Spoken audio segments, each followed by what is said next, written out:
Good evening, everyone. Welcome back to the Feuerstein's Fire American Soccer Show. We're going to continue reviewing every single match day of the 2026 FIFA World Cup. Join us here on YouTube, and you want to join us in the chat room, come on in. Just go ahead right here, subscribe for your daily American soccer content. Rejoining us from his little procedure is Mr. Michael Martinez. Went well? No Hello. problems? No problems at all. I woke up super fast from the anesthesia too. I was up and at him in like 15 minutes post surgery. I thought they were going to give you the laughing gas. No, they did not this time. Looking forward to it too. No, I know. Yeah, the knockout gas artist really does a bang up job. So, Yeah, they do. They did the first surgery on my other knee. They gave me the good stuff, and I was giggling, laughing away, and then all of a sudden knocked out. yeah, exactly. But anyway, we had some bangers today, didn't we, in this Oh my World Cup God! Yes, we match day did. review? Unbelievable.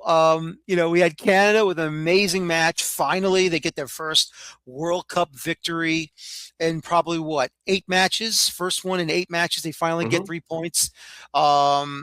Mexico survives. I will say Mexico survives because if not for little shenanigans, I wouldn't say shenanigans, but obviously a bit of a flurb by the goalkeeper, then maybe it's not what it is. South Africa somewhat survives in Group A, but, we'll see what happens moving forward. And then another game where the Swiss throws some cocoa on the Bosnians, and they woke also up. get a big victory. They woke up. They were the Swiss Miss. Now they're the Swiss cocoa people, and they're just unbelievably moving around like crazy. But I will say this: this was really probably, with the exception of the USA game, this was really probably one of the better match days we've seen as a whole in this World Cup so far. Oh, 100% agree. And honestly, the two other host nations really finished it out in these last couple games, and they showed that you don't have to be a shit host nation. You can still play really, really well. The Canada and Qatar match, a lot of stuff happened in that one, but Canada still looked really good. And I mean, we talked about this after the first match day, that Kyle Larin and Jonathan David, that combo is going to be a lot better than Tanya Oluwasi up top with him. And Yeah. look at that. I mean, look, it's really what we said was true. I mean, don't get me wrong about Alawasi. I mean, he is a good player, but if he's not meshing with Lauren or with Jonathan David, well, you're kind of defeating the purpose if you're Canada, aren't you? So, yeah, they both were fantastic. Kyle Lauren, second goal in consecutive games. And then, Jonathan David comes up with that big hat trick, which was unbelievable. Of course, we'll get Joshua Ray joining us later tonight to talk about that. And I kind of feel bad for Kenta, even though, this is going to be, this is going to be probably not the best end of Asian Football Confederation talk when he comes and joins us. This is going to be the double whammy instead of the double header for him. It's crazy. Hey, we got to give credit to South Korea, though. They did play decently well, especially in the first half, and they almost got the equalizer late. Mm-hmm. Yep. No, they really did. I just feel like that should have been a draw, that match. It really should have been. And It's just, the goalkeeper should have done better on that. He really, really should have done better on that. It was just really poor. I mean, even the defending when the players left on top of the box, like no one was marking him, no one was pressing. He just had a free shot. I mean, yeah, it could have been an easy save if the keeper didn't just hand it to him. Yep. But I just feel like a lot could have been better in that situation. No, absolutely. And, that's the break sometimes, unfortunately. I will say this, though. Speaking about something breaking, when have you ever seen a soccer ball puncture in the middle of a match? I've never seen it. I've never seen it personally. Nope. It happened between South Africa and Czechia. Mm-hmm. South Africa, they won the free kick. They were playing the ball. Next thing you know, the ball's coming back out in the midfield. The defender stops it, and then he puts his right boot on. He's like, "This doesn't feel Just right. This doesn't feel right at all." He looks down. I guess he's pushing a little bit. And he notices he can put his boot into the panel, and he raises his hand to the referee, say, "I got a problem." Are And to they get supposed to into the check the ball. balls before kickoff? I think they do. I think they do Okay. check the balls before kickoff. This happened in the second half, actually. So somewhere, somehow, Mhm. someone booted it a little too hard, and the ball's like, "I'm dead. Like, please make I'm us just stop. dead." Yep, exactly. "Please don't hurt me. I already have a hole. Fix me, please. Fix me." "No, we're gonna get your brother out of here." "No, no, I can still go it. I get nope, darn it." And then yeah, it just a fun stuff. The one thing I noticed, and this is during I don't watch like Tubi during the games if it's on Fox or Fox Sports One, or if it's on Telemundo or on Peacock, I'll watch whoever it is. But to see Sasha Kleistchen, Brad Guzan, and I think it was Melissa Ortiz in the Fox studios, somewhere in the Fox studios in Los Angeles. They're just hanging out there. And I Mhm. think it's going through the Tubi online section in Mexico.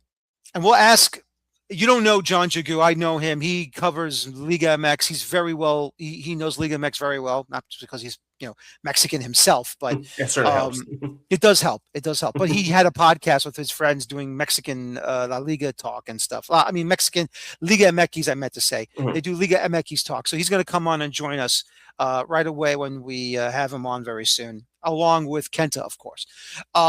So I'm seeing a duck, those white ducks with the yellow bill, Mhm. and he's waddling through the El streets of Pato. Guadalajara with a Mexican jersey on him, an actual Mexican soccer jersey made for him, made for the duck, waddling through the streets to the game. I could not believe what I saw that. I was like, "Are you kidding me?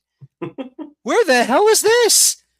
Well, what about our guys? How about we get a duck? How about we get a bald eagle somehow? Get a bald eagle to Something. wear in a USA jersey. I don't And know. then I'm there, surprised no one's done that yet, to be honest. no, no. Well, then again, it's tougher, to train an eagle to wear a shirt or something like that. So I don't think it'll be happening. But if they can get one flying from the roof down to the pitch on Lumen Field, I'll just take that as the usual flyby. I'll take that. I don't Yeah, care. we'll take But that. Yeah. oh, I mean, look, I don't care. I'll take a duck wearing a USA jersey waddling across, or maybe get a dog wearing a USA jersey. That's pretty cool, actually. I I don't mean, mind that. Philadelphia has a raccoon, so I mean, we'll just bring him back. I Bring thought back that was Coutinho. DC. I thought it was Philadelphia. I don't know either one of them. Bring back Well, Coutinho and do that. yeah. Yeah. Well, I know that the raccoons they used to be at RFK when it was alive. Hmm. That's, that's the unofficial mascot of DC United. Stick with me, Michael. You'll know everything going on the East Coast of MLS. That's not Inter Miami. No, it's a heron. Yeah. It's some sort of It's some tropical bird. stork. Yeah. It's some bird. It's some bird with fin legs. I don't know. I'm down here now, and it's like even I don't know what a heron is, but that's okay. It's not a big deal. But they're nice from a distance. I don't know what happens if you're too close. They're going to peck your butt out or something Yeah, I like don't that. trust I have that. Not one bit. no. I know exactly. I don't know, but I will say this: this was um, unbelievable games today. I really enjoyed what we saw, and I can't wait to bring on our next guests coming on to talk about the next game. Of course, as we all know, Kenta will be pulling double duty because Qatar, South Korea are part of the Asian Football Confederation, so he'll be joining us, sticking with us for two discussions. And we're just waiting for my friend John Jagu getting ready to talk to us, and it should be fun. It should be exciting. Can't wait to have him on, and we'll wait for John to get on here because I see Kent is already in the green room right now. So we'll go ahead and bring him on first, and then we'll get John when he comes in, and we'll have some fun. But there's Kenta Hagiwara. Area Sportsnet, covering FC Cincinnati and MLS, and of course his own Asian football podcast. Um, First things first, you've been double whammy tonight, so I apologize. It's no worries. I'm watching all the matches regardless. So I know, but I feel bad in some ways because we'll have John come on soon, and what happened? What did the keeper do? Because I mean, it was an absolute crazy situation. Songyu Kim comes off his line, and I know he's reaching for it. He leaps up in the air, and as he does make the attempt to grab it, halfway down, loses control, and then he just couldn't wrangle it in, spikes it on the pitch, and there is a free shot for Luis Romo to get the only goal of the match. yeah, I mean, you explained it well enough. It's a confusing one. You'd expect to punch there, just to clear the line. Yeah, it's confusing. I don't know if there's miscommunication on that back line. I don't know if he didn't see the center back in front of him. I feel like there's a lot of things that could go into the explanation there. It's not a great reflection of the match. I think that's the only goal. It's a really unfortunate way to not be able to come away with any points there. And Kim currently plays his club football in J League, not in the Korean League. He plays for FC Tokyo, and he's a guy that, from watching, obviously he's probably 35-ish at this point. So he's an experienced guy. He's played a lot of matches. He played in the Saudi Pro League for a bit. He was on Vissel Kobe for a time. I guess he had a stint at Kashiwa Reysol as well. So I mean, he's a guy that's been around the block in J League, and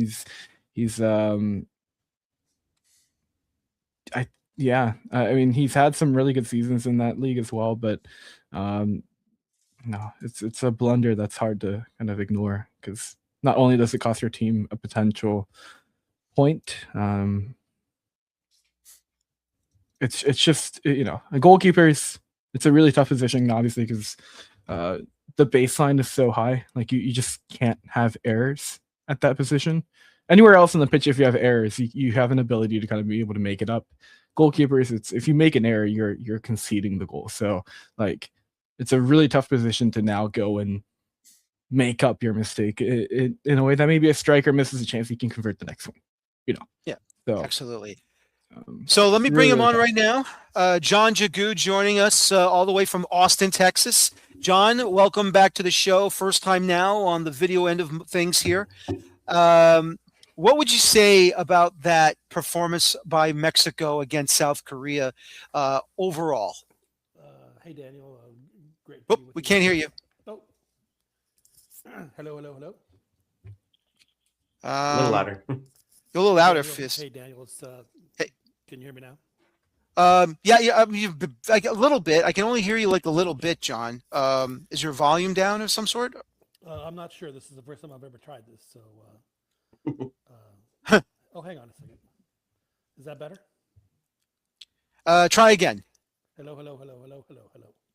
I mean, we can barely hear you, unfortunately.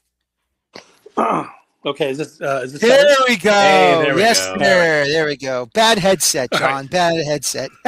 Okay. I'm actually having to hold my phone, but that's okay. Hey, listen, it's, I mean, obviously, the win is the most important thing. I mean, it was nervy. It seemed like Mexico was dead set on not making a mistake.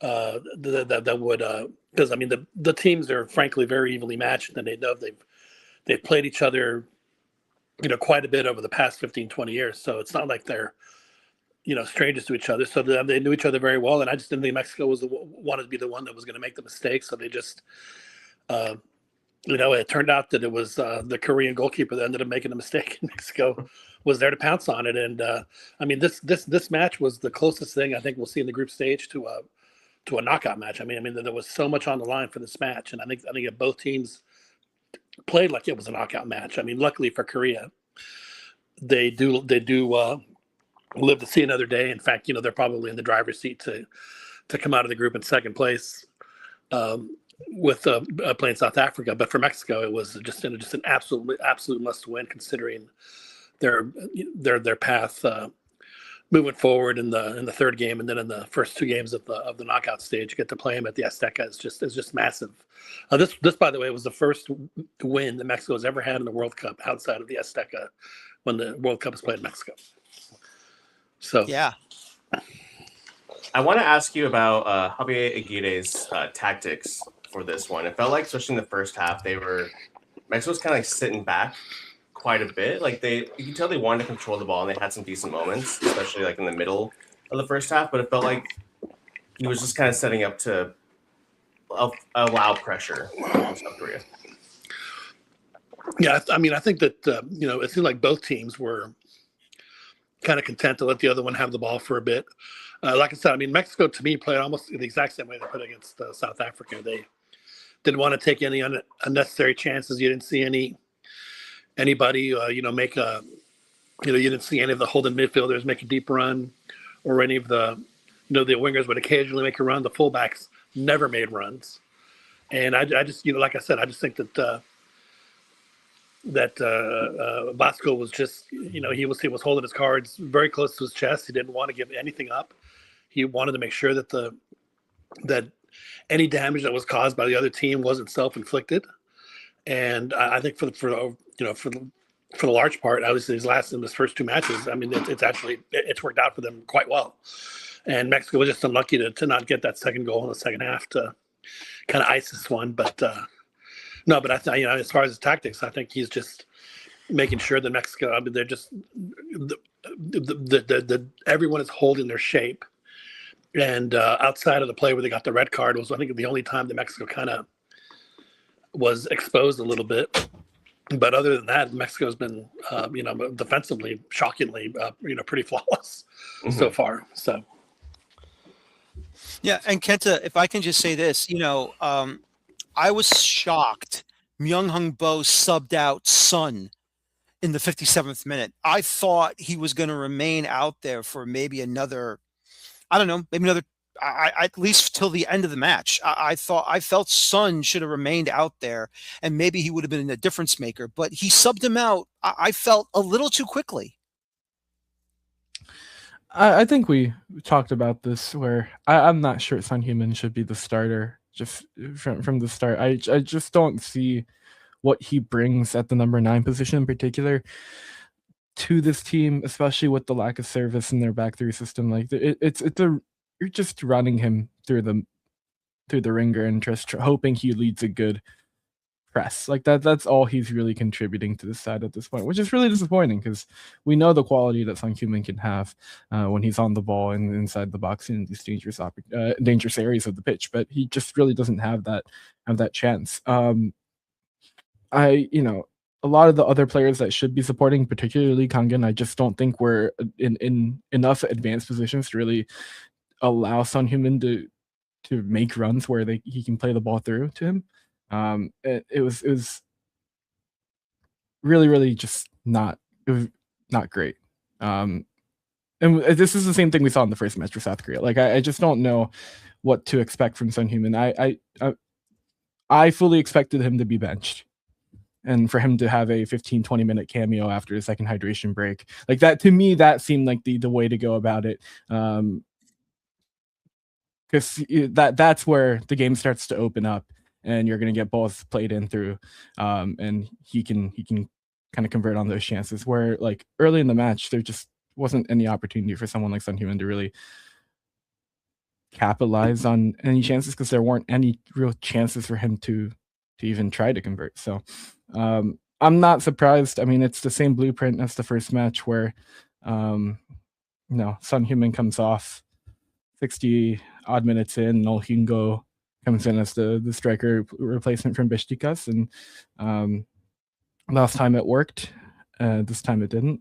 But yeah, I don't understand the repetition behind starting Sonny at this point. It to me, I don't think he should be the starter, and that was a conversation I think a lot of people were having, especially with this club team format in LAFC before the tournament even started, let alone after the first match performance. Do you think we'll see someone else start up top in the third game against? I hope so.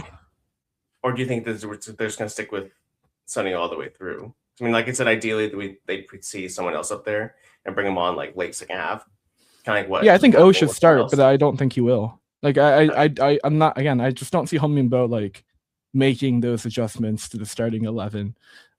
He's not proven to be the type to make drastic changes to a starting lineup for a match-to-match basis. He has the look that he likes, especially in this 3-back system, which, you know, I don't really understand why they're playing in this 3-back system either, other than Japan plays a similar system and they found success. So it feels like they're just copying for the sake of copying, and there's no true merit because they're not getting great service from their wingbacks. And like that's truly where that Japanese national team's lineup thrives, is you have these like dynamic wingers playing as wingbacks that can create real chances from the wide channels, and you're just not getting that same quality from the wingback options for the South Korean side. So it's confusing. I feel like I've been very consistent in saying I'm not very high on Hong Min-bo as a manager, and like I think this match proves the adjustments weren't there, and the substitutions felt like a move of desperation where you're just pulling every attacker possible off the bench. It's like, why weren't some of these players starting? You know, it's a confusing one. No, it really is. John, I got to tell you that one moment you need your goalkeeper to make a huge save. How the hell did Raul Rangel make those saves at the back end of the second half? How the hell did he do that? I swear to you, he went the wrong way, and he still got his right hand out and stopped that ball. And I guess somehow he stopped a rebound from either being poked in by the South Korean or by his own defender. That was amazing. Yeah, that was. In fact, I mean, when I saw the header happen, I was like, oh well, it's just, this is going to be a draw. That's kind of unfortunate. We'll have to play it out in the third match day. But then the announcers, they weren't reacting. The referee didn't point to the center circle, and then he looked like he was holding his newborn son and protecting it from the outside world. It was holding it for a good long while. It was an amazing reflex save, and it is one of the things that he is. That's one of the reasons why he's starting is because of the fact that he just has a better command of the area with his, he plays well with his feet, but he has great reflex saves, and he was able to show that. Now, I'm still trying to figure out how it didn't go in, but hey, games like this, and I think tournaments like this, sometimes you just need luck.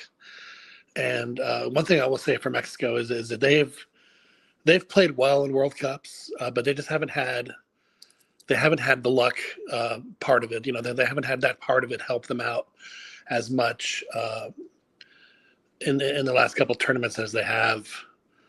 Well, I mean, as it seems like, just today with Korea, or I'm sorry, with South Africa getting the late equalizer on the penalty kick, and then being able to eke out the 1-0 win. It's that goes a long way sometimes in a tournament like this, and it just goes to show that they were prepared, they met the opportunity, and they were able to get it. I do want to ask though. I think it seems like a lot of folks are down on Sonny right now, but their next match against South Africa can obviously move forward with the win, and Korea only needs a draw. So because of the fact that South Africa is going to be a lot more open and trying to get points, now would that does that lend itself more to Son's game, or do you think that they should probably try some of the other offensive players?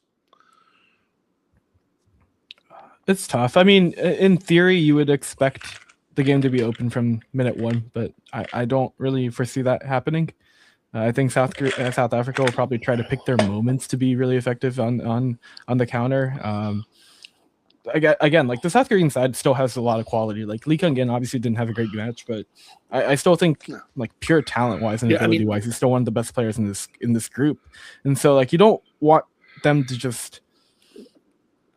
You don't want to be open too far at the back and just let players like Lee Kang-in and Son Heung-min have the ability to just be able to run at your defense for 90 minutes. So the strategy I would imagine for South Africa is you sit in deep and pick your moments to be really aggressive on the counter rather than like play this really ultra aggressive go for the win from the first minute type of match. Right.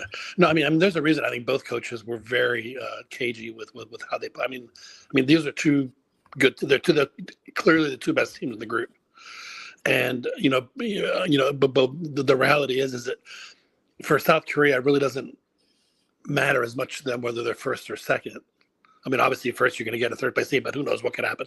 But for Mexico, it meant so much more. So I think there was a lot more pressure on Mexico to get this win tonight than there was on South Korea. I mean, like I said, South Korea with a draw in match day 3 advances in second place regardless of what Czechoslovakia does, whether they win, lose, or draw. At that point, their path is going to be what is it? If you're second in A, then you play the second in B, right? Isn't that the round of 32 match? I believe so. Yeah, I think so. Yeah. So that's not going to be. You're not playing.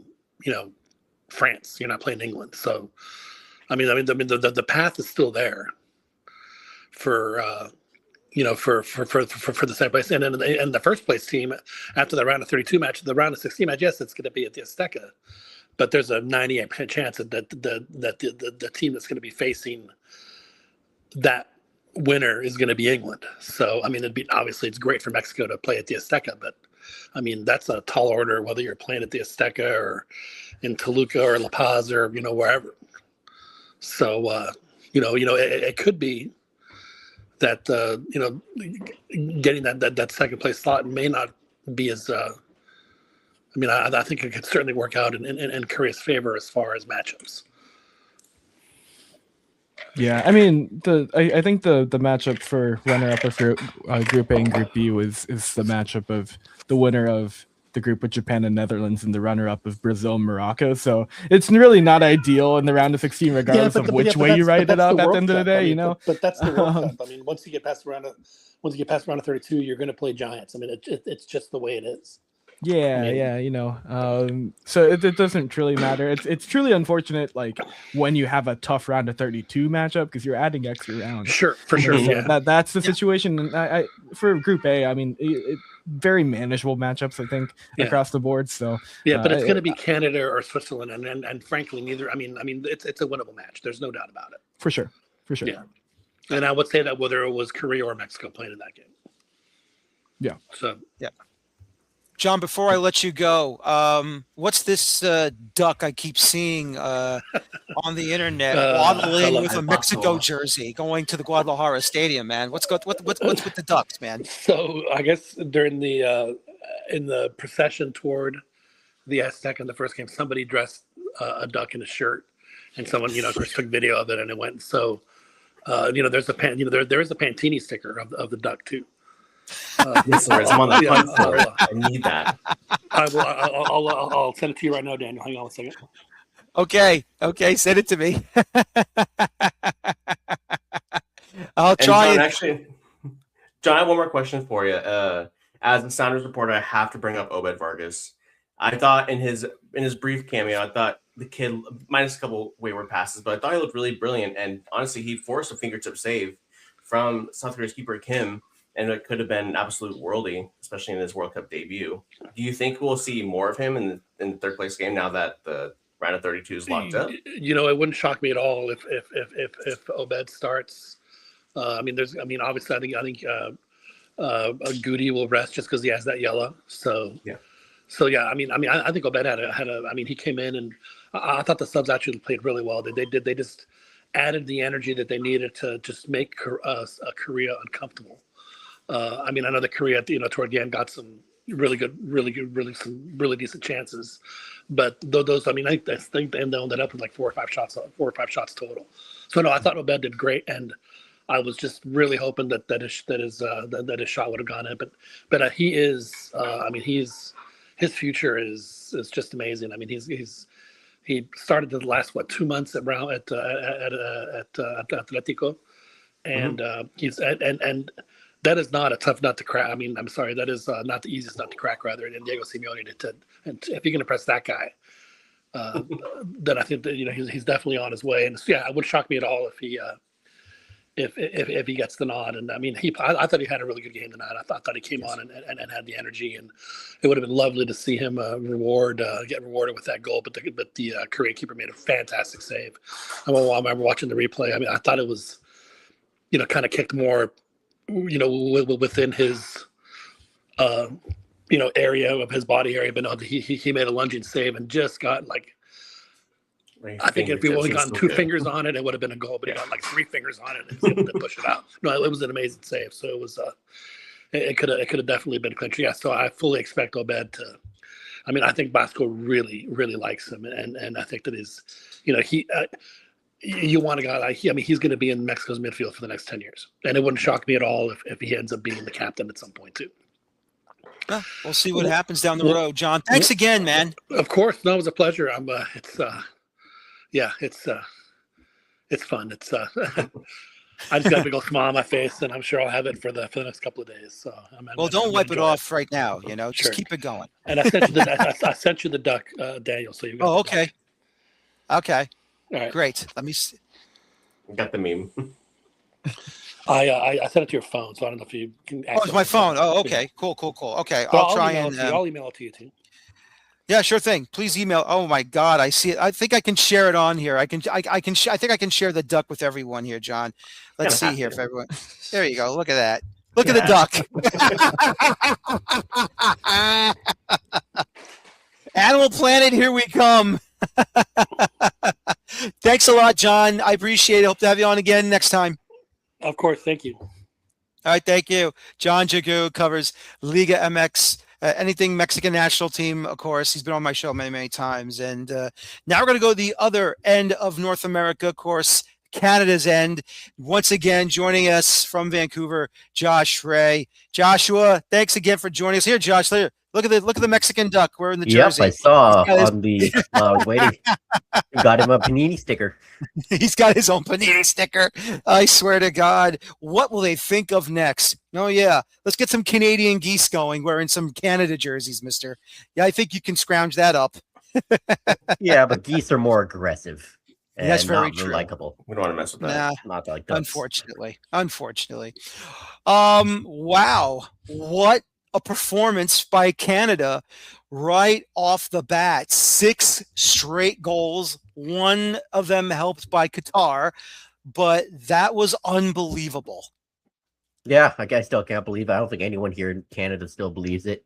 First World Cup win for the men, and they did it like the best way possible. One-way traffic from kickoff. And as I said on your show last week that Canada had to get a good start, they did. They had to press and keep Qatar on their backs. They did. And to make sure Qatar didn't counterattack, Qatar barely had the ball. One touch in the opposition box the entire game. That's it. It was just one-way traffic at BC Place Vancouver. And Jonathan David, who everybody doubted last week after his performance against Bosnia, with the hat trick, which I just found out before coming on. The first player to score in a World Cup in a hat trick for a host nation since 1966, which is an incredible insane stat. Just an incredible day all around. Yep, really is. I mean, it's just amazing. Kenta, Qatar, I think, I mean, look, Qatar in Asian Cup or an Asian Confederation, obviously they're probably a difficult side to battle against, but what was the issues from Qatar that they just looked very anemic besides the heavy press by Canada? They're just not that good of a national team. I don't know what else to say. They've oh boy, that's one of my co-hosts on the podcast over there. What a guy. You're a goat, Kenta, that's for sure. Oh He's my watching the goodness. show. No. I mean, Qatar, like, even if we go back all the way through qualification, they were statistically probably one of the worst national teams not playing at home. Like they I think conceded 17 goals in 5 matches in round 3 away from home. Like, and those matches included matches against Kyrgyzstan and North Korea. Like, this is not a team that, like, they thrive playing at home. They do. Like, which is true with a lot of national teams, particularly with Qatar. Like, the difference between them playing at home and on the road is just very staggering. And so, like, you look at the 2023 Asian Cup, they hosted. So it's you take that with a grain of salt to a degree, and then you look at how they qualified through round 4. They hosted both matches in this round robin group of 3, and they were the team to move on. And so I see the opening match of this tournament for them against Switzerland as the anomaly, where Switzerland aren't the fastest team. They don't have a ton of pace, and they don't really have the ability to get in behind a ton. And so Qatar, I think, for the most part, were able to keep the play in front of them and kind of sit in deep, and just let Switzerland just try to break them down. And then they get that late goal off of a header that eventually goes in as an own goal, and they steal a point. But against Canada, like, we kind of knew this was coming to a degree. I don't think 6-0, but, like, kind of knew this was going to be a match where Qatar really stood no chance. And sure enough, like, the pace of some of these players on the Canadian national team, Jonathan David, fantastic match from him. It just caused all sorts of problems. And when you have one of these statistically worst teams in, I think, all of world football in general, not just in Asian football, at defending in transition, and you have a lot of players that are very pacey, it's a recipe for utter disaster, and it's exactly what we saw here. I'm not surprised at all. Like, to me, like, Qatar and Saudi Arabia are in the same boat, where they're just not that good at national teams, and they surprised me by not losing on their opening match day. So it's maybe not 2 red cards and 6 goals, but this is more like what I think I expected, especially for Canada playing on home soil and having kind of that home field advantage as well. Yeah.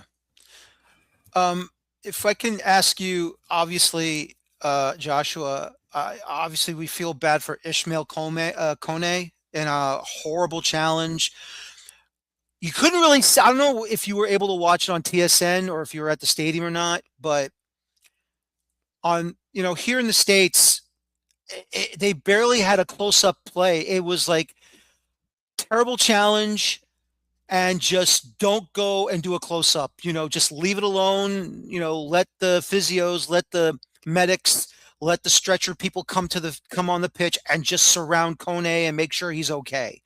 That was a horrific challenge, and I think I caught it on social media from another provider on social media. They put it on there, especially on X, and I could not believe what I saw. Absolutely horrible. And obviously, Madibo, he wasn't really trying to hurt him, but it was really a very dangerous and reckless challenge. Yeah, kind of a sore spot on a really bright day for Canada. No, TSN did not show any replay or any close-ups or anything like that.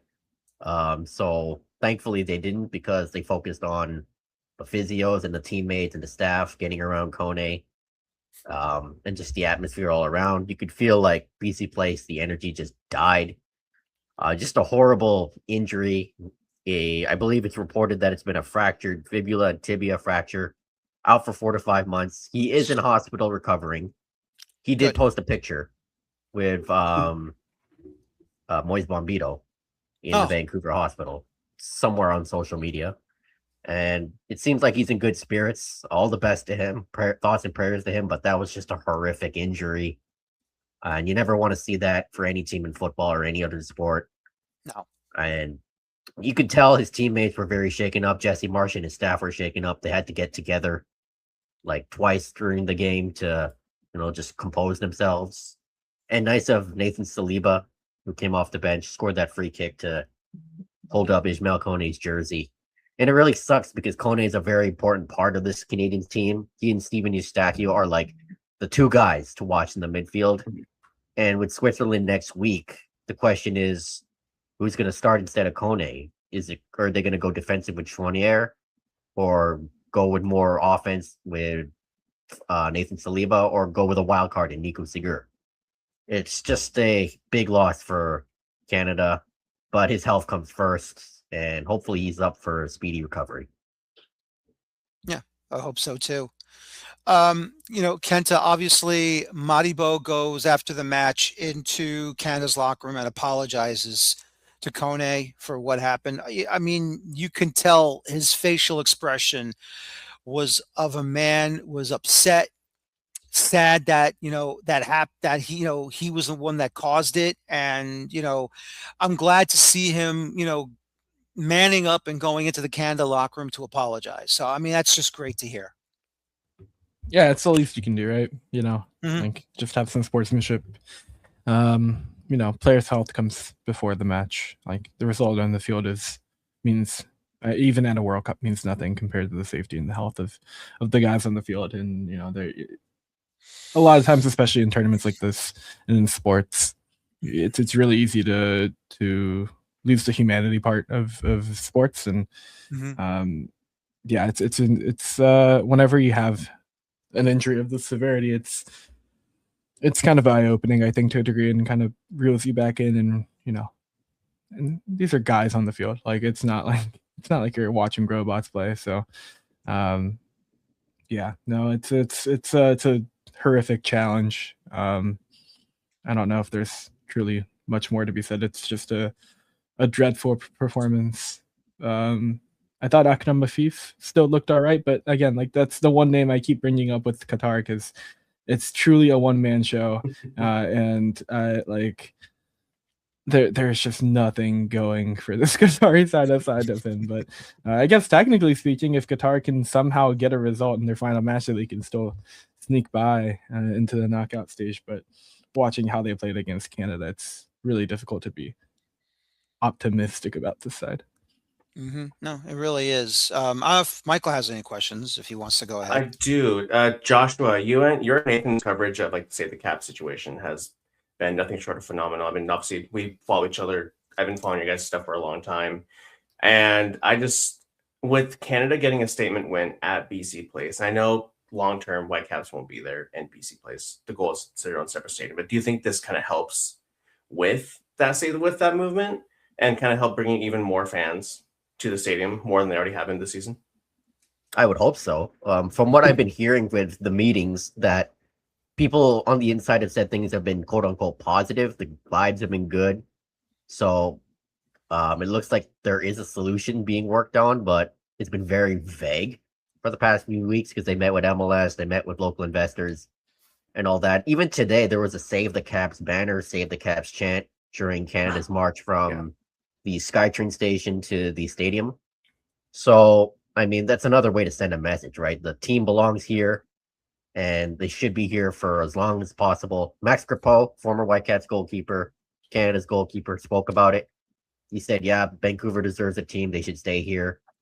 And I really hope that, from the momentum of this World Cup here in Vancouver, more people will get their soccer fix and come to more Whitecaps games as, the Whitecaps battle for a Supporters Shield and MLS Cup. No, And absolutely. then another question on my end. I want to talk about your striker partnership. Daniel and I, last time we talked about Canada a little bit, I definitely thought Jonathan David and Tony, didn't really seem to gel very well, especially in that first half in the first game. But seeing Kyle Larin come and get another goal, second game in a row, and then play really well off of Jonathan David, those two together seem to be doing really well. Do you think we'll be seeing that combo going forward? Or do you think we'll see maybe something else? I would think Marsh would stick with what is working right now. He tends to do that. I mean, a lot of people have questions about the way Larin fits into the 4-4-2 system because Larin's more like a target type of guy, but he can press, which is something that Jesse Marsh needs. While Jonathan David drops back as like a hybrid 10. Throughout, their partnership, there are times where it just doesn't work, but today is one of those times where it did work. Yeah. And I guess when they're both on the same page, it works beautifully because with David's dropping back, Laren's holding up the play up the field, and the two of them can connect on transitions, and we saw that today. And just good on the both of them for, putting the goal scoring doubts to rest by Canadian fans and Canadian media. And I would expect both of them to start against the Swiss next week. Amazing. Yeah, that's going to be really a difficult match after what Switzerland did to Bosnia and Herzegovina in this matchup. Even though the goals came late in the second half, still though, I know you're probably I know you probably want to get a win, but if you get a draw, is that enough?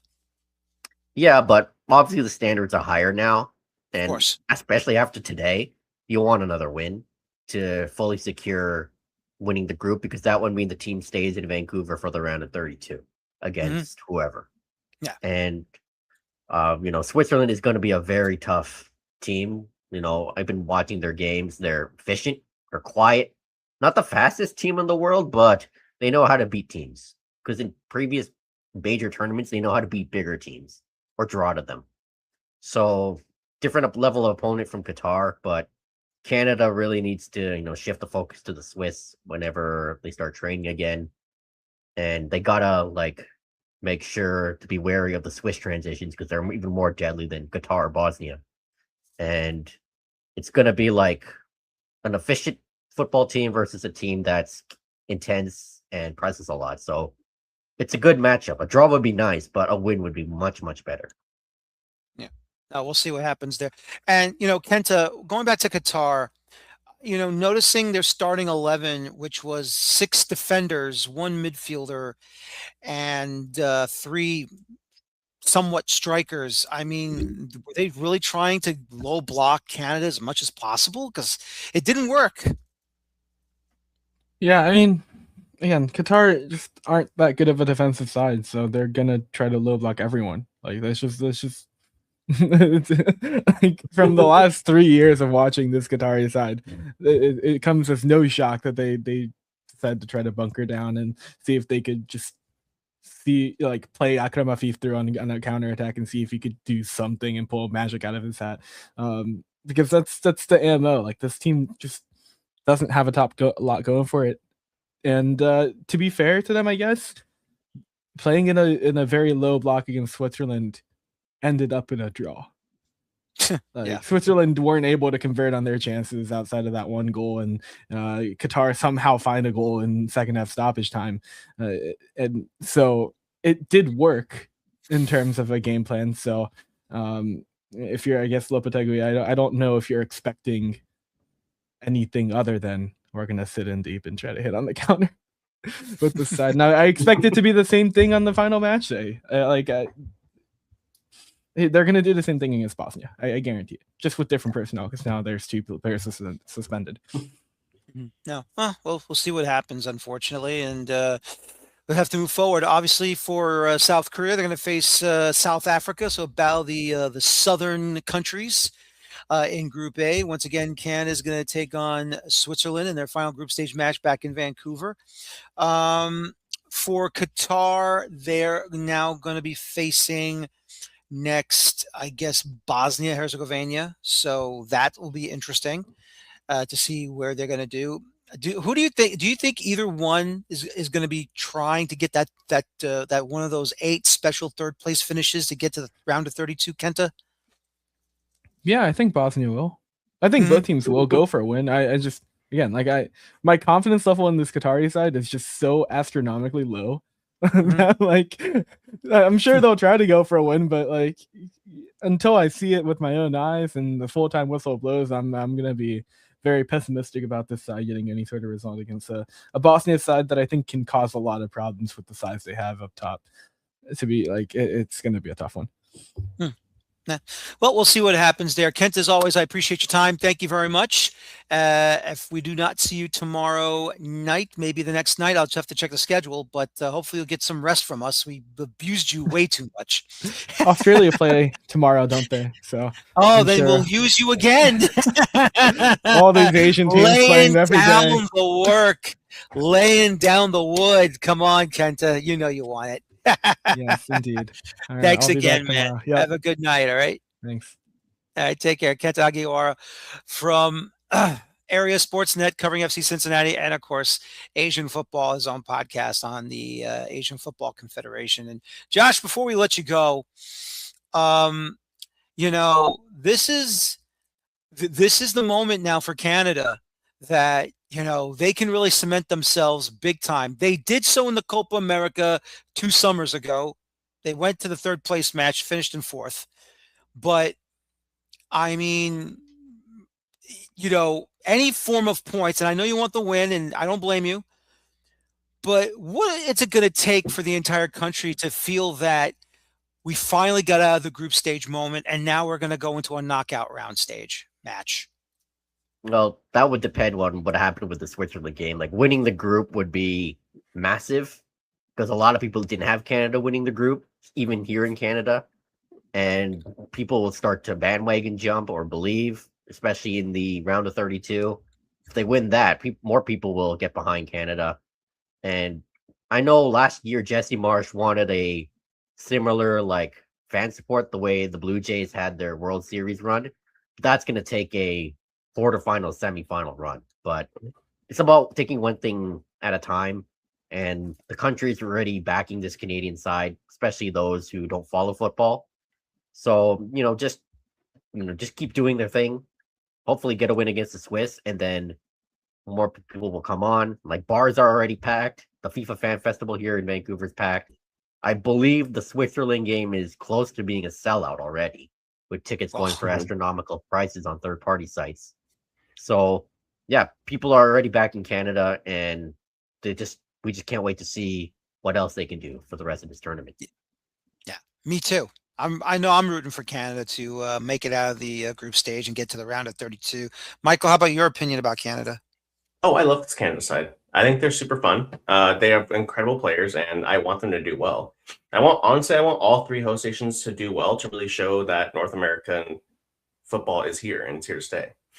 And as long as the U.S. get a good result tomorrow, then every team will have done their job in the second round. I do want to ask you, Josh, one more question though. In the midfield with Kone out, who do you want as the who do you want to start next to Eustáquio? I know he hasn't played a game yet for the World Cup, but I'd go with Matthew Chouanier because of his defensive capabilities and the fact that he can break up a Swiss transition. And he also provides great service too. Let's not forget that. He's also really good at set pieces. So we get a guy who's the best of both worlds on both ends of the pitch. Chouanier is a 6'8" hybrid, while Eustáquio can be the 8. Very similar to Kone, but Chouanier is more defensive minded. I go with him. Yeah, and they play together on club level too, or they did. They did. Yeah, there's some sort of a repertoire there. Yeah. And also one more from me, Joshua. Obviously, Derek Cornelius, Alistair Johnston on a yellow card from, Derek from today, Alistair from the first match against Bosnia-Herzegovina. Is Jesse going to use them as well on their final group stage match? Or do you think he's going to save them and try to, get that yellow card expunged when they move into the round of 32? I would think they'd use him. He always likes to use his best lineup available. Also, Cornelius today with the yellow. It would be nice to see if Moise Bombito can start with him because the two of them have been formidable at the back. I would like to see Nico Ziger start, but I think he's still going to go with Alistair Johnson, given what he did today. But obviously, depending on how the game goes, he can take them out early and give other guys some minutes. So I'd expect both of them to start against the Swiss next week. Josh, as always, fantastic stuff. Thanks for joining us tonight, and good luck against Switzerland. And we'll talk to you when we get to that match day. Yeah. Good luck for the U.S. tomorrow against Australia. I'll be watching that from here. Should be a good matchup. Yeah, Yes, should be. I'm going to be scared. Anyway, I'm going to be nervous. But anyway, thanks again, Josh. Have a good night. You too. Thanks, guys. All right, thanks a lot. Joshua Ray joining us from Vancouver, talking about the Canadian men's national team. Two exciting games. One was a goal fest. The other one was a nail biter. And I mean, this is the thing that no one wants to pay attention to, when you're on the outside looking in. Just because we're here in North America doesn't mean we don't care about the game. We love the game here. And it's not just, what goes on in Mexico. You know, we have it here in the US. We have it over in Canada. You just got to, come over and give us a chance. Stop assuming all this stuff. Exactly. That's why I think this World Cup being held with these three countries is going to be crucial to the growth of the sport. And honestly, in all three, I mean, Mexico's already massive here and in Mexico, but I think the game can grow even bigger there. With the amount of eyes going to be on these players and on the rest of these teams, people across the pond are going to be more interested. And I think that with Canada showing in this game, I think more eyes will be on Canadian players after this for sure. No, absolutely. I want to go back to what John said actually about Mexico for the first time in a World Cup playing outside the Estadio Azteca.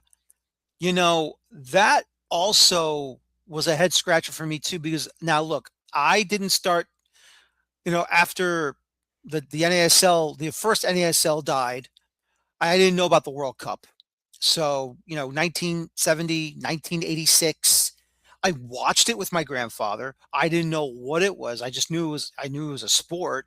I knew it was soccer, but I didn't know what it was.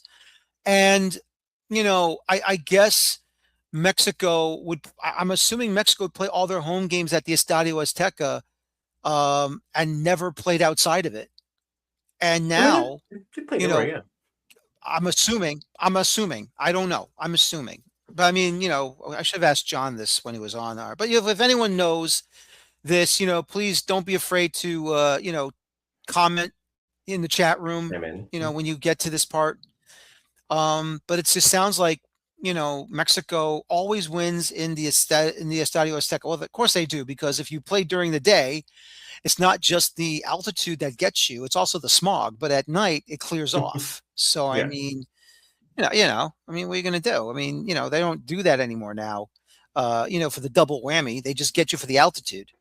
But, I mean, to get a win outside the Azteca, especially in Mexico, because not everywhere in Mexico is altitude. That's for sure. I know Club Tijuana, they are not in altitude. I don't know where else is non-altitude, which other club is out there, but the majority of Mexico is in altitude. So, look, I mean, that's a big win for Mexico, that it's in Guadalajara. They didn't go to Monterrey, so maybe that's also a place maybe they don't want to go. I don't know, but still though, being on home soil is also bigger as well. And look, Aguirre, I'll say this for Javier Aguirre, he is probably their best coach in modern era right now for Mexico. But with the work he's done so far, I don't think Mexico has enough to make a push to get to the final. I just feel like I just feel like they'll make a run, but it's gonna end somewhere. Either they'll win a round of 32 and then die in the round of 16 like they always do, or I don't know, they may die in the round of 32, but it all depends on, who they're going to face and what's going to happen. Now, if they're going to play all their home games, in Mexico until they have to be forced to move to the US, well, then obviously that's a different kettle of fish. But I mean, their following is still huge, even they come here. Like, wherever they go, they bring a massive following. So I think whether they play in LA, Philadelphia, wherever, it's going to feel like a home match for Canada or for Mexico. Sorry. Yeah, and, that's right. And with Javier Aguirre, I have mixed feelings on him. He's great for the national team, but he did not really do all that great at the club level, especially the most recent stint with Mallorca. I follow Mallorca, so watching him do okay-ish for them and then doing really well for Mexico is blowing my mind right now. But I like how he has his Mexico team set up, but I agree with you. I don't imagine them getting past the quarterfinal. I don't imagine any of these North American hosts getting past the quarterfinal, but I No, think is still a success for all three of them because exactly. because the expectations for all three teams were so low, and Yeah. topping all three have a chance to top their group, Yeah. I and know. Yeah. no one expected that, and I'm just I didn't think I'd find myself rooting for Mexico in this World Cup, admittedly, but Mhm. after seeing how all three have started, I want to keep rooting for them. Yeah, I mean, look, it's good for the region. It's good for the Confederation. It's good here to show that, the rest of the world that we can dominate, we can play, we can battle. So we'll see what happens, further down. But I will say this as well, one more on Javier Aguirre. The FMF cannot keep going to him to save their backsides. They just can't. Because he's going to get to a point where was he going to be still alive at the age of 80 and you're going to call him back for a fourth trip? Because what happens if Rafa Marquez screws up? I mean, they got to find a better coach, and they have to. I don't know what's going on in the youth system in Mexico on the national level, but if they want to get back to where they are, they got to fix some things. They really got to fix some things within themselves. And I think that's the one thing that the FMF continues to show sometimes is that they think they're the greatest thing since sliced bread, but sometimes their ego gets too big and then they fall on their faces at the wrong time. And when it comes to their youth development, I think teams like Chivas, who want to exclusively have Mexican or Mexican American players, I think it's going to be more detrimental to their development than otherwise. And you want to have them surrounded by the best players from different countries, so these youth players can learn different styles of play. And I honestly, the future of Mexico is going to be dual nationals. It's going to be the Mexican American kids who the U.S. chooses to ignore. I mean, hell, Yeah. Diego Luna might be cat type. I'm sure they're going to try and find a way to get him to go play for Mexico.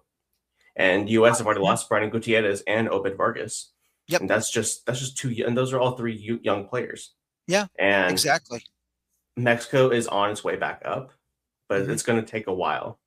Yeah, exactly. I mean, when I heard about Obi Vargas going to Mexico, I just said to myself, well, that's a loss. I like what he does with the Sounders. I thought he's a very up and coming player. I thought, this guy could probably make the national team, but then, he decided to go Mexico and makes the switch. So, I mean, well, I don't know if did he even make the switch or he was, he I don't never think he was made a senior cap-tied yet. appearance. No, he Yeah. was not cat type, but he did play for the U.S. youth teams, and he did play Yes. in the Under 20 World Cup. So, I mean, technically, I guess he did make a one-time switch, but for whatever reason, at the time, Greg Berhalter didn't see a future for the national team for Obed Vargas. Well, Greg Berhalter doesn't see anything because his future's kind of bleak anyway. But what are you going to do? Greg, I'm sorry. Look, I mean, I'm not going to beat a dead horse here, but I think everyone knows how I feel about Greg Berhalter as an international head coach. He can't coach the national team. He screws it up really badly. It's either you screw it up in the first half and then you make your changes to be better in the second half, which you shouldn't have made those changes in the first place. Then it's like you have a great first half, but then, you don't make any adjustments or if you do make a change, you screwed it up and then you lose the match. So it's like, which way is it, Greg? And I understand he was able to beat Mexico because it's always a rivalry. And don't get me wrong, I'm happy when you beat Mexico, but there's got to be more substance on a national team outside of just beating Mexico and basically at this point in time, beating a dead horse. Unfortunately, according to this federation, that doesn't matter. It's a Mexico or bust for them. Yeah, exactly. I know. And don't get me wrong. I'm happy when when our guys do beat Mexico. I'm happy about it. But it's like, when are you going to beat the Englands? When are you going to beat the Englands in a friendly? When are you going to beat the Dutch? When are you going to beat the French? When are you going to beat the Italians? When are you going to beat the Germans? When are you going to do this, like, in a World Cup match? When are you going to do this, any other international matches, whether it's an under 17 or under 20 or a senior side or an Olympic team. Now you got Morocco as the newest thorn in the side. Now you have Panama as a thorn in the side. Now you have maybe another CONCACAF nation that's a thorn in your side. I mean, you still can't win in Costa Rica. So that's always going to be a pain in the butt when you go down to the country in Central America. But other than that, what are you going to do? And there's other things I'll talk about U.S. soccer, but that's another time, another show. That's a show in itself. Like, Yes, exactly. You can tell I'm still annoyed. Anyway, let's go ahead and recap the two other matches. And first, we'll go ahead and talk about Czechia and South Africa. And once again, a 1-1 draw between the two countries. Michael Sadlik gets the opening goal in the 6th minute. And then, of course, it's a penalty for South Africa. Thibaut Mordena, before converting his penalty to make it 1-1, he gets his second yellow card in 2 matches. So basically, he dies a hero by giving South Africa the point, and he'll be suspended for the final match against South Korea. So that will be very interesting to see. mm-hmm. And I really thought that South Africa really took it to Czechia this time around. South Africa looked so much better than they did against Mexico. They looked a lot more composed, especially in the midfield.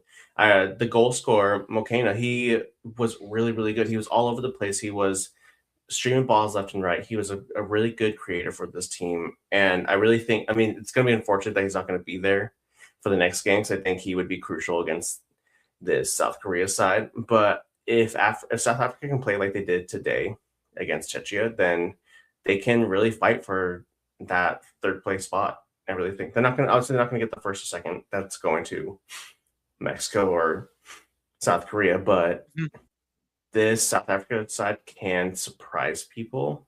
Yeah, in the 3rd place spot. I don't think they'll be part of the top 8 3rd place sides. Mm-hmm. But I think that they can put a good performance in the next game, then they can kind of save their reputation a little bit. Yeah, exactly. I agree with you there. They're going to have to find a way to survive that final matchup against South Korea, because I just don't see South Africa doing anything. If they can find a way to get that 3rd position and be one of the better best 3rd place, eight 3rd place finishers, then they'll go forward. But they're really going to have to fix their goal difference. I think their goal difference is going to be really tested in that 3rd and final matchup. And of course, finally, the Swiss woke up. They are no longer slooshing down the mountain blindly. They get a 4-1 result. Johan Manzambi with a brace. Ruben Vargas, a goal and 2 assists. Granit Xhaka, the former disgraceful Chicago Fire DP, gets the penalty, which I thought Johan Manzambi should have gotten the penalty to get the hat trick, but Xhaka wanted his World Cup goal. The selfish jerk. No, I'm just joking. I'm kidding around. But anyway. I don't think Xhaka played for the Fire. Not yet, at least. Yep. I thought he did. Oh, no.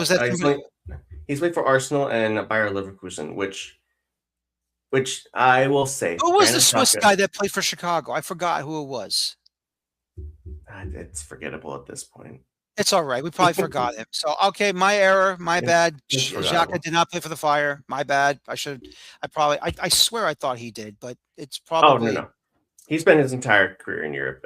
He was he was fantastic in this game. He always is when he puts on that Swiss jersey. Captain for Sunderland, captain for Bayer Leverkusen, captain That's right. Yeah. For the Swiss national team. Mm-hmm. Going into this tournament, I really thought him and Ruben Vargas were going to be the 2 key players for the Swiss side, and they really took it to Bosnia in this game. And the next game against Canada is going to be really interesting tactically. If Granit Xhaka can really put another performance like he did today against Canada, then I can see the next game being probably one of the most talked about games in this round. I'm mistaken him for Shaqiri, so that's who it was. Sheridan Shaqiri, because of the X. It's not an S. It's an X. So we have to talk to these 2 Swiss guys. Don't put the X in front of your first or last name. Don't confuse me, please. Anyway, Bosnia Herzegovina, it was just really, really. I expected more from them. I know Edin Dzeko was subbed out. He just hasn't been what he was back in his younger days for Bosnia. Edin Dzeko. Yeah. Obviously, he's coming to the end of his national team career at the age of 40. So, probably this is going to be the last hoorah for him. Of course, Bosnia is now going to take on Qatar, which will be an easy decision or an easy result for them. They'll probably dominate and just, put them to bed really early. I could probably see a 10-0 or a 12-0 score line here for After the Bosnia. Qatar's going, yeah. I feel bad Yep. for this Bosnia side because I think they had a lot of people had high, like you said, higher expectations from them going into it, but they're just not creating enough for that front two. Demirovic, Yep. who's kind of on doing a really good job this season in the Bundesliga, he's not getting anything going for this Bosnia side, and I just feel like the team's not as cohesive as we've seen them in the past. Yep. And it just sucks. It's really unfortunate that they're probably going to end up bowing out of this tournament just because just lack of chance creation. Yeah. No, absolutely. Well, guys, it's time to preview the next match day for the 2026 FIFA World Cup. This will be groups C and D. As we all know, the big one early in the afternoon, 3:00 Eastern, noon Pacific, from Lumen Field in Seattle. The U.S. men's national team are taking on Australia. Very big matchup. That will be on Fox. This will also be on NBC Universo, also probably Telemundo as well, streaming on Fox 1 and on Peacock at 6:00 Eastern, 3:00 Pacific. Scotland will take on Morocco over at Gillette Stadium in Foxborough, Mass. Also on Fox and on Telemundo, streaming on Fox 1 and Peacock. 8:30 Eastern, 5:30 Pacific, Brazil taking on Haiti. That will be also on Fox and on Telemundo, streaming on Peacock.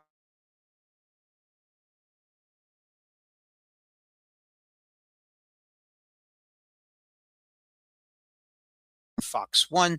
And they will be taking on Paraguay, and that will be at Levi Stadium in Santa Clara / San Francisco Bay Area Stadium. And I forgot to mention, Brazil and Haiti will be played at Lincoln Financial Field in Philadelphia, Pennsylvania, but Turkey and Paraguay will be on Fox Sports 1. So let's do a quick one more review or preview, I should say, for the U.S.-Australia game. Look, I know Australia, look, no one likes to hear, bad things talked about them. No one wants to hear, oh, this will be an easy picking type of situation against us because this pundit said something, that pundit said something, this podcaster said something, this reporter said something about us, and we do not appreciate it. Not a player, not an American player on the men's national team, not the head coach Mauricio Pochettino. No, they want to go after Mike Grella from CBS Sports Galazzo. They want to go after American podcasters for soccer. Here, I know that you and I said nothing, absolutely nothing to the Aussies. At Never least would. I know we show them respect. Mhm. But look, I think if someone on the U.S. men's national team or if Mauricio Pochettino spoke out of turn, then I think the players of Australia have every right to show them, just like what they showed Turkey when they said something against them. Mhm. All I can say is to the Australians, ignore Mike Grella, ignore the pundits, ignore the fan podcasters. Just worry about if our guys on the team or our head coach ever said anything negative against you. That's it. That's the only people you should worry about. Don't worry about us regular folks on this side of the world. Okay? You know this, Michael. I know this as well. And our audience knows this as well. The Australians are a difficult side. They will make it a difficult side. They will be physical. They will defend. They will put not just a low block, but a medium block. They'll block you no matter what. It's up to Pochettino to either stick with the game plan that they had against Paraguay, or if Christian Pulisic is not able to play, then he's going to have to switch things up and he may have to tinker a little bit more. From what I keep seeing in training camp, Pulisic may not be starting. I hope we see Alexander Zendejas for this one. But this Australia side, if they play their game again like they did against Turkey and they hit on the counter so well, especially Nkunda and Elijah Just on either wing, if they decide to go that route again. Just is actually New Zealand. Shoot, I'm the worst. I'm sorry. But still, you're mixing Aussie and New Zealand flags. Come on. God, they're gonna murder me.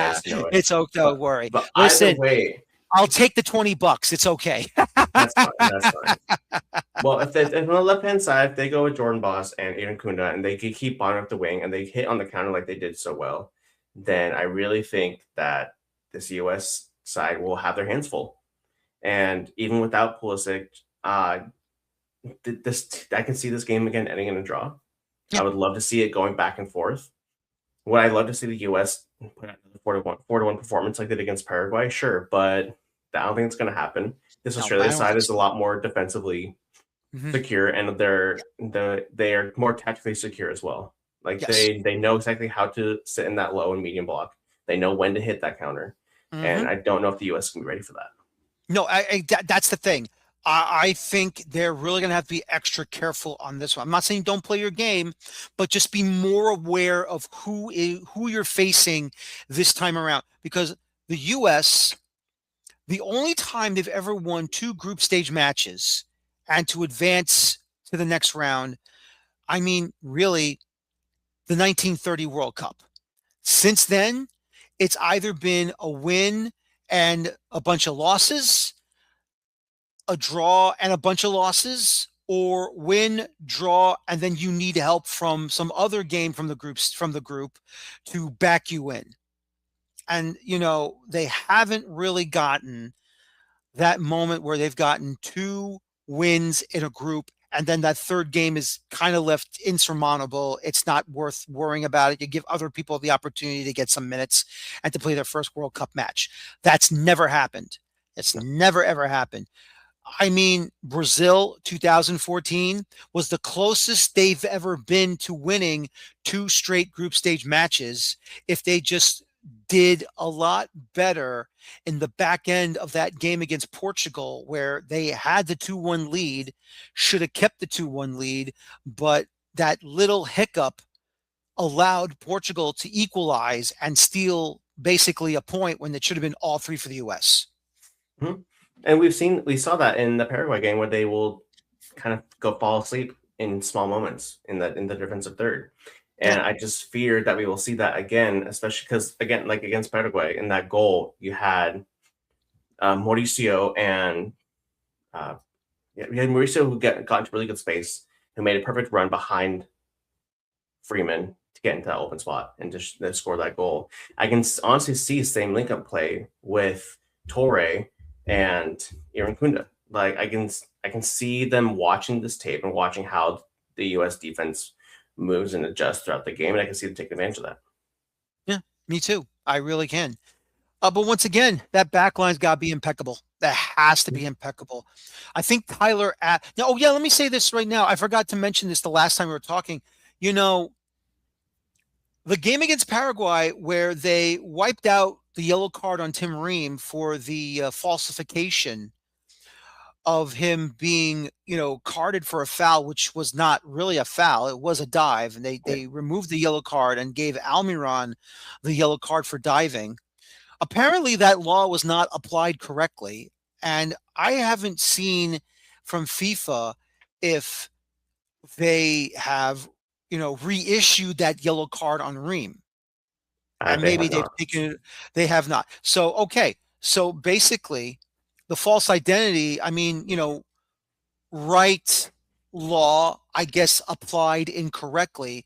So now, it's got to be, Tim Ream, thankfully, has not been reissued that yellow card. But still, though, I think they have to be extra careful because they're not going to give the U.S. an out there again. They're just not. No.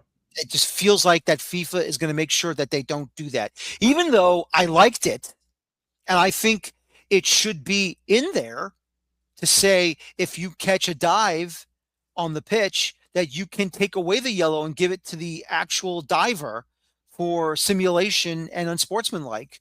Mhm. But that's not what's in the law for VAR when it comes to mistaken identity. No. And the U.S. is lucky going into this game because I can see this game getting really chippy. And yeah. if Tim Ream had that card, I wouldn't doubt if he would have gotten the second one that we would be missing him in the third round game against Turkey. Yeah. I mean, if the U.S. can stay composed, then we can avoid more situations like that. But I just think that FIFA should be a little more transparent with these laws and these rules. Yes. It's like just be like, oh, hey, this is our bad.